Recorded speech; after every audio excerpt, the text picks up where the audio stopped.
introduction. Hey, I didn't see you there. Assalamualaikum, and today we're going to talk about language and the brain. Have you ever wondered how we are able to comprehend what people are saying while giving our own responses? To answer your curiosity, certain parts of our brain are playing a crucial part in language function. There are two parts of the brain, the right hemisphere and also the left hemisphere. Though only the left hemisphere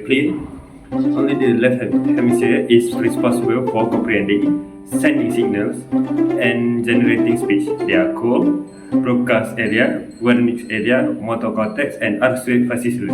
In this video, we're talking about phenomena that in the particular areas that arises problems and errors in speech production. Moreover, in today's society, being bilingual are considered normal since there are people growing up in an environment where more than one language is used, and they are able to acquire a second language fluently like their first language. There is a distinction between foreign language and second language setting. Foreign language are not normally spoken in a community, while a second language are often used in a community. As an example, English in our country is considered as a second language since we are often using it in our community. However, for Japan, English is a foreign language since they doesn't use it very often. According to Columbia University, different languages are organized partly in common areas and partly in specific separate areas of the brain. The difference in cerebral representation have been attributed to a natural variability in the linguistic experience of individuals.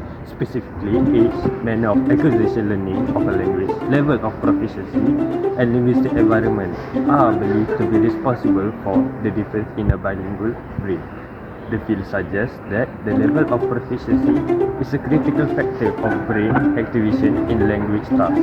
This has also been said that exposure to language at an early age is why proficiency plays a huge part in language acquisition. Since the early bilingual experience the language at an early age, they have better proficiency than the late bilinguals, and so exposure to a language at an early age is primarily better than learning language in Pulau. Moreover, as a real-world example, a child named Ronnie, who is only 7 years old, born in Japan, is able to speak Japanese and Mandarin, which is very impressive for his age actually. He has been exposed to this language at an early age, which has led to him being bilingual. Ronnie was also using different language depending on the party he is talking to. At a young age, he spoke Japanese with his mother, grandmother, and his Japanese family, while also speaking Mandarin with his father and grandfather. Since his family is partly Japanese and Chinese, these two languages serve as his main language. His father also plays a huge part since his father would always teach them new vocab of the language. The family also play games in Japanese and Mandarin, switching back and forth between the two languages to help Ronnie improve. In conclusion, we can believe that exposure to a language in an early age plays one of the crucial parts in learning. じゃあ日本語で話そう。誰と日本語で話す？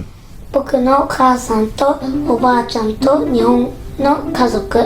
真的吗？真的，对啊，我刚才有说我会讲中文啊，我会跟爸爸讲中文，然后跟公公。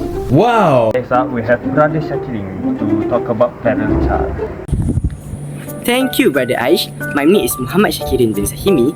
Now, let's talk about Fairchild. People usually think of Tarzan or Mowgli as a Fairchild. However, they are different in meaning when it comes to Fairchild. According to study.com, fair children are also known as wild kids, are children that have not been exposed to or have a minimum interaction with other human beings. The case related to Fairchild normally happen because of their abusing parents, and some of them get raised by animals such as wolf, dog, bear, and etc. Because of the lack of influence from other humans, Fairchild have many developmental issues, especially when it comes to language. Our brain, especially the left hemisphere, is responsible in learning language. Everyone who is without any trouble in brain can learn language effortlessly when they are young. However, this is not the case when it comes to Fairchild. The main reason that made them unable to understand and learn language is because of the understimulated brain. According to WordPress.com, when the brain understimulated, it will affect growth and hinder our ability to learn everything, especially language. Brain scan on the Fairchild show that some of the brain are not same as other normal children. The brain appear to be shrunk because of the lack of stimulus. Since birth, children's brain was the most excellent in learning language, as they are critical period in learning language. Critical period is a period when the brain is the most ready to receive and learn language. However, Fairchild usually miss this period because of the isolation that happened to them. One of the real-world examples when it comes to Fairchild is a boy named John Sesebunya from Uganda.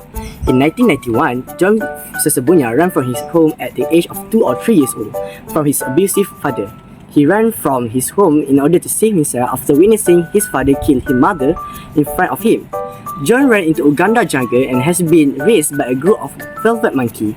He then gets discovered by the local villager named Millie and be brought back to human society where he was adopted by a couple named Paul and Molly.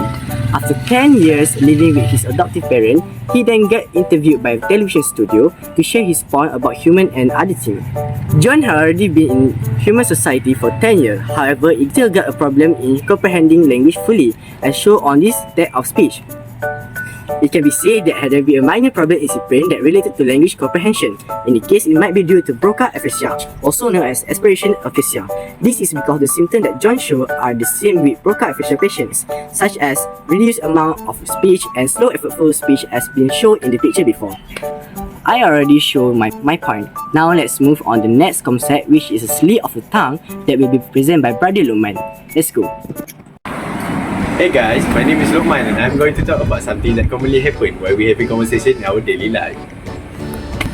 Have you ever experienced while in a conversation, confidently speaking your thoughts and then suddenly out of nowhere, you say a word that you did not intend to and then it leaves you wondering, what did I say just now?